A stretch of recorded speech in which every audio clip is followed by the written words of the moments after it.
आज से आप देखेंगे एक नई क्राइम ड्रामा सीरीज जिसका नाम है द एक्ट।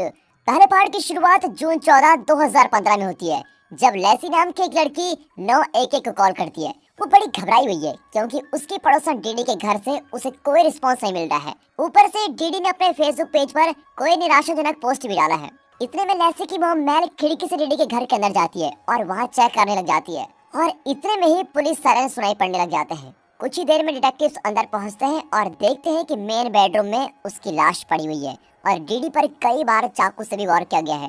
वे लेसी और मेल को खबर देते हैं। अब उन दोनों को डीडी की बेटी जिप्सी की बहुत फिक्र होने लग जाती है क्योंकि वो गायब भी है। अब 7 साल पहले का फ्लैशबैक दिखाया जाता है। डीडी अपनी बीमार बेटी जिप्सी रोज के साथ रहती है जो व्हील चेयर पर है। साल 2008 में वे हैबिटेट फॉर ह्यूमैनिटी नाम की संस्था के दिए हुए एक नए घर में रहने आते हैं जो स्प्रिंगफील्ड मिसौरी में है। उनका पुराना घर 2005 के हरिकेन कैटरीना के दौरान गिर गया था। डीडी एक इंटरव्यू में कहती है कि ये नया घर उसके लिए एक खूबसूरत सपने से कम नहीं है। अगले सीन में वो जिप्सी का सर शेप कर रही होती है। फिर वो एक मेडिसिन तैयार करती है और जिप्सी के पेट में इंजेक्ट कर देती है।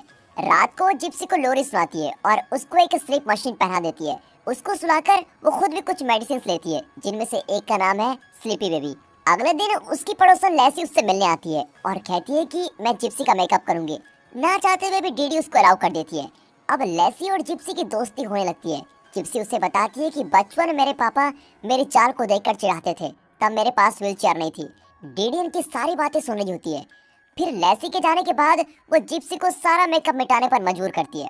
अगले दिन डीडी और जिप्सी घूमने निकलते हैं। तब उनकी मुलाकात लेसी और उसके बॉयफ्रेंड से होती है। डीडी उसकी मां मेल से मिलती है जो अपनी फ्रेंड शैली के साथ एंजॉय कर रही होती है। तीनों पेरेंटिंग के बारे में बातें करती हैं। तब डीडी बताती है कि उसकी बेटी को कई बीमारियां हैं जैसे एनीमिया और हार्ट मर्मर। मेल और शैली डीडी की प्रशंसा करते हैं कि बेटी की बीमारियों के बावजूद भी आप उसका बहुत अच्छे से ख्याल रख रही हैं। अब इनकी बातें रुक जाती हैं जब लेसी जिप्सी को कोक देती है। डीडी तुरंत भागकर उसको रोकती है और सबसे कहती है कि जिप्सी को शुगर एलर्जी है। अगले दिन डीडी जिप्सी को मॉल लेके जाती है। जिप्सी एक ब्लू नेकलेस मांगती है लेकिन उसे खरीदने के बजाय डीडी उसे जिप्सी के बैग में डाल देती है। लेकिन तभी बाद में उसको पता चलता है कि उसकी पड़ोसन मेल ये सब कुछ देख रही थी। शाम को डीडी मेल से बात करना चाहती है लेकिन वो डीडी को इग्नोर कर देती है। अब मेल का मुंह बंद करने के लिए डीडी अपने घर पर एक पार्टी रखती है और सभी पड़ोसियों को इनवाइट करती है। इसी बीच जिप्सी अपनी मॉम के लैपटॉप पर बेस्ट फ्रेंड, बॉयफ्रेंड केस ऐसे सर्च करती है। लेकिन लड़की बहुत तेज है, वो डीडी के घर आने से पहले सारी सर्च हिस्ट्री डिलीट कर देती है।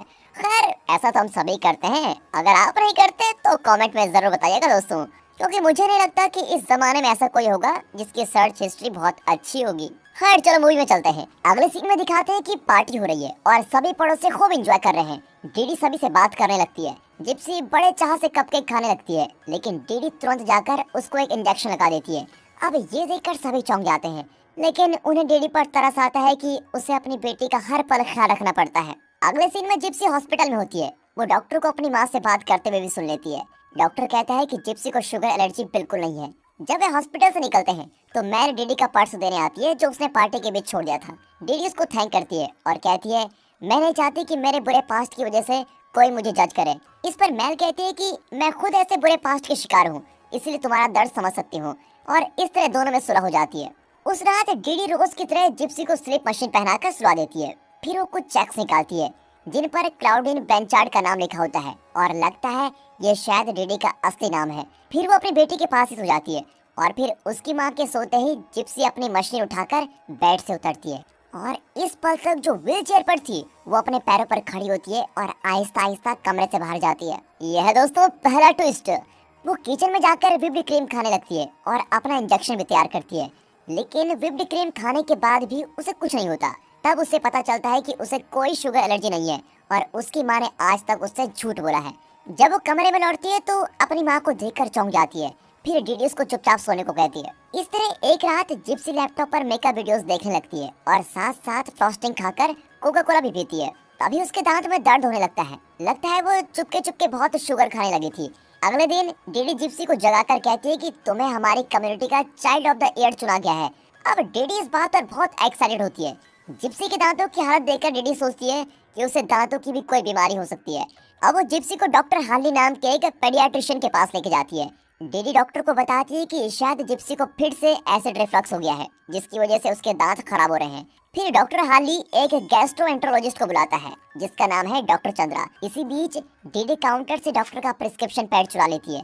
अगले सीन में डॉक्टर चंद्रा डीडी से कहती है कि जिप्सी को एक डेंटिस्ट की जरूरत है, लेकिन डीडी जिद करती है कि पहले जिप्सी का एसिड रिफ्लक्स ठीक कीजिए। ये सुनकर डॉक्टर चंद्रा को डीडी पर शक होने लगता है और वो जिप्सी की मेडिकल रिकॉर्ड्स मांगती है। डीडी कहती है कि वो सब तो हरिकेन कैटरीना के दौरान खो गया था। अब इससे पहले कि डॉक्टर कुछ और पूछे, डीडी जिप्सी को लेकर वहां से चली जाती है। बाद में डॉक्टर चंद्रा डॉक्टर हार्ली से पूछती है कि क्या आपने जिप्सी की मेडिकल हिस्ट्री चेक की थी, लेकिन हार्ली इसका जवाब नहीं दे पाता। अगले सीन में डीडी और जिप्सी अपनी कार में एक फार्मेसी के बाहर वेट कर रही होती है। अब डीडी उस चुराए हुए प्रिस्क्रिप्शन पैड पर कुछ मेडिसिन के नाम लिखती है। अब प्रेजेंट यानी कि 2015 में दिखाते हैं कि डिटेक्टिव्स डीडी की लाश पर चाकू से किए गए घाव को एग्जामिन करते हैं। लेसी को शक होता है कि शायद कोई जिप्सी के पीछे पड़ा होगा। वो पुलिस को जिप्सी की सारी बीमारियों के बारे में बता देती है। अब 2009 की घटनाओं को दिखाते हैं जब जिप्सी का एक दांत पूरी तरह से सड़ गया था। ब्रश करते वक्त उसको बहुत दर्द होता है और सिंक में उसका खून भी लगा होता है। ये सब देखकर डीडी और परेशान हो जाती है और जिप्सी को बेवजह तरह तरह की मेडिसिन देने लग जाती है। फिर डीडी जिप्सी को लेसी के घर में लेके जाती है जो अपने फ्रेंड्स के साथ होती है। बातों बातों में लेसी की फ्रेंड जिप्सी के सड़े हुए दांत देख लेती है। तब जिप्सी बता देती है कि वो रात रात को छुप छुप कर मीठा खाती है। दूसरी ओर डॉक्टर चंद्रा को जिप्सी की फिक्र होने लगती है और वो कई हॉस्पिटल्स को कॉल करके उसकी हेल्थ कंडीशन के बारे में पूछती है। आखिर में वो चाइल्ड प्रोटेक्शन सर्विस को कॉल करती है और वहां से एक रिप्रेजेंटेटिव जिसका नाम एलिसन है वो डीडी के घर आती है। डीडी तुरंत जिप्सी को स्लीपिंग पिल्स दे देती है ताकि वो बीमार लगे। एलिसन घर को देखती है और जिप्सी के बारे में पूछती है। डीडी झूठ बोलती है कि जिप्सी दिमाग से सिर्फ 7 साल की बच्ची है। फिर एलिसन जिप्सी से अकेले में बात करती है, लेकिन डीडी दरवाजे पर ही खड़ी रहती है। एलिसन बार बार पूछती है क्या तुम्हें यहाँ पर कोई तकलीफ है, और जिप्सी जवाब देने लगती है, लेकिन स्लीपिंग पिल्स की वजह से वो ठीक से जवाब ही नहीं दे पाती और एलिसन को ये लगता है कि जिप्सी वाकई में बीमार है। फिर एलिसन डीडी से उसका सोशल सिक्योरिटी कार्ड मांगती है, लेकिन उसका नाम इस एड्रेस से मैच नहीं होता। हमेशा की तरह डीडी हरिकेन कैटरीना को इसका जिम्मेदार बता देती है और पूरी छानबीन करने के बाद एलिसन को यहाँ कुछ भी अजीब नहीं लगता और वो अपने रिपोर्ट में साफ साफ लिख देती है कि यहाँ शक करने जैसा कुछ भी नहीं है और डीडी अपनी बीमार बेटी को बहुत अच्छे से ख्याल में रख रही है। फिर डीडी जिप्सी को डेंटिस्ट के पास लेके जाती है। उसे एनेस्थीसिया दिया जाता है और जब उसको होश आता है तो उसके लगभग सभी दांत निकाले जा चुके होते हैं। जिप्सी खुद को आईने में देखकर बहुत रोने लग जाती है। जिप्सी कहती है इस हालत में वो child of the year award function attend नहीं करना चाहती, लेकिन डीडी फिर भी उसको मजबूर करती है। अब फंक्शन के दिन डीडी जिप्सी को खूब तैयार करती है और उसके लिए नकली दांत भी लेके आती है। जिप्सी को अवार्ड मिलता है और साथ ही उसे $5000 भी दिए जाते हैं। चेक लेकर डीडी बहुत खुश होती है। फिर डीडी एक इमोशनल स्पीच भी देती है और फिर दोनों खुद का लिखा हुआ एक गाना भी गाते हैं। अब डॉक्टर चंद्रा जिप्सी से मिलना चाहती है और बड़ी मुश्किल से अपने अपॉइंटमेंट के लिए डीडी को कन्विंस करती है। अपने कमरे में डॉक्टर चंद्रा जिप्सी को अकेले में बताती है कि तुम्हें शुगर एलर्जी बिल्कुल नहीं है। ये कहकर वो जिप्सी को कोक देती है, लेकिन वो इनकार कर देती है क्योंकि वो अपनी माँ को झूठा साबित नहीं करना चाहती है। इतने में डीडी आ जाती है और चंद्रा कोक के कैन को दूर रख देती है और जिप्सी को एग्जामिन करने लगती है। फिर से प्रेजेंट यानी कि 2015 में पुलिस डीडी के घर की तलाशी लेते हैं। तब लेसी उन्हें जिप्सी का एक सीक्रेट फेसबुक अकाउंट के बारे में बताते हैं जिसके जरिए उसने कई फ्रेंड्स बना लिए थे। उसका एक बॉयफ्रेंड भी था। फिर 2011 की घटना दिखाई जाती है जब डीडी GoFundMe पेज से सारा पैसा निकाल लेती है जो उसकी बीमार बेटे के ट्रीटमेंट के लिए डोनेट किया गया था। एज यूजुअल जिप्सी चुपचाप किसिंग और कॉस्प्ले इवेंट्स की यूट्यूब वीडियोस देखती है। फिर माँ और बेटी मेकअप करके फैंटास्टिका नाम की एक कॉस्प्ले इवेंट में जाती है। इवेंट के एंट्रेंस पर डीडी बताती है कि उसकी बेटी का बर्थ ईयर 1995 है। इस पर जिप्सी बहुत हैरान हो जाती है क्योंकि उसे लगा कि वो 1993 में पैदा हुई थी। वहाँ वे शैली और उसके बॉयफ्रेंड से मिलते हैं। डीडी का एक पड़ोसी रस उसे डेट पर बुलाता है, लेकिन डीडी उसको टालकर रेस्टरूम जाने के बहाने दूर चली जाती है। फिर जिप्सी एक आदमी से मिलती है जिसने वुल्वरीन जैसा कुछ पहना होता है। वो अपना नाम स्कॉट बताता है और फिर दोनों अपने फेवरेट मार्वल कैरेक्टर्स के बारे में डिस्कस करते हैं। फिर जिप्सी स्कॉट से कहती है कि हमें बैक टू द फ्यूचर के डिल लॉरेन को ट्राई करना चाहिए। स्कॉट भी मान जाता है। फिर उन्हें फ्रंट लाइन पर बुलाया जाता है। स्कॉट जिप्सी को उठाकर एक सीट पर बैठाता है और फिर दोनों खूब एंजॉय करते हैं, लेकिन डीडी बीच में ही उनको रोक देती है और जिप्सी को साथ लेके जाती है। अब रस दोबारा आता है और डीडी को मनाने के लिए कहता है कि मेरा भी एक बेटा व्हीलचेयर पर था, लेकिन अब वो इस दुनिया में नहीं रहा। घर जाकर डीडी और जिप्सी सो जाते हैं, लेकिन जिप्सी बीच में उठकर एक फेसबुक अकाउंट खोलती है। उसे लगता है कि वो स्कॉट को फेसबुक पर ढूंढ लेगी, लेकिन उसे अपने डेट ऑफ बर्थ के बारे में बहुत शक होता है। फिर वो अपनी माँ का पर्स खोलकर देखती है।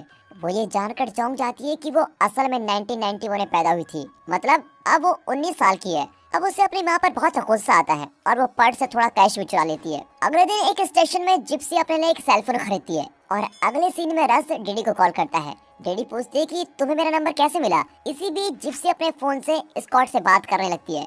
वो अपने हॉस्पिटल के स्टाफ को अपना दोस्त बताती है। यहाँ रस लगातार डैडी को कॉल करता रहता है, लेकिन जब वो कहता है कि वो जिप्सी की मदद करना चाहता है तो डैडी साफ साफ मना कर देती है। वो किसी को जिप्सी के नजदीक नहीं जाने देती क्योंकि उसको डर होता है कि उसकी झूठी कहानियों का खुलासा हो जाएगा। अब जिप्सी स्कॉट के साथ बहुत क्लोज हो जाती है और उसके साथ कहीं दूर भाग जाना चाहती है। वो अपना एड्रेस भी देती है ताकि स्कॉट उसको कोई गिफ्ट भेज सके। बहुत ही जल्द स्कॉट उसे एक रेड एयरवेग भेजता है। अब एक दिन लेसी जिप्सी को फोन को देखकर हंसते हुए देख लेती है। जिप्सी बताती है कि वो मेरे सपनों का राजकुमार है। वो लेसी को अपना फेसबुक नाम भी बताती है जो कि एमा रोज है। उसी रात जिप्सी को स्कॉट का मैसेज आता है कि वो एक हॉस्पिटल के इमरजेंसी रूम में है और वो बात नहीं कर सकता। जिप्सी तुरंत हॉस्पिटल पहुंचती है। अब उसे अपने पैरों पर खड़ी देखकर स्कॉट बिल्कुल चौंक जाता है। यहाँ डैडी देखती है कि उसकी बेटे गायब है। जिप्सी ने उसके लिए एक नोट छोड़ा होता है कि मैं अपने सपनों के राजकुमार के साथ हमेशा के लिए जा रही हूँ, तुम्हारी 19 साल की बेटी। स्कॉट जिप्सी को अपने घर लेके जाता है और जिप्सी बहुत खुश होती है। वो स्कॉट के घावों पर आइस पैक भी लगाती है। कुछ देर बाद वे किस करते हैं, लेकिन इसी बीच डैडी वहाँ पर आ जाती है। वो जिप्सी से विनती करती है कि तुम्हारे बिना मेरी लाइफ बेकार है, प्लीज मेरे साथ चलो। ना चाहते हुए भी जिप्सी अपने माँ के साथ चली जाती है, लेकिन जाने से पहले डैडी स्कॉट से कहती है कि जिप्सी सिर्फ 14 साल की है। डैडी जिप्सी का रेड विग निकाल देती है और उसे व्हील चेयर पर बैठने पर मजबूर करती है। और दोस्तों, इसी के साथ ये पहला एपिसोड यहाँ पर खत्म होता है। दोस्तों, इस सीरीज के आने वाले एपिसोड मिस मत कीजिएगा और अगर आपको ये पार्ट अच्छा लगा और सीरीज अच्छी लग रही हो तो वीडियो को लाइक कर दे, चैनल को सब्सक्राइब करना प्लीज मत भूलिए। बाकी मिलते हैं इसका अगले पार्ट में। तब तक के लिए गुड बाय, अपना ख्याल रखिए and finally thanks for watching.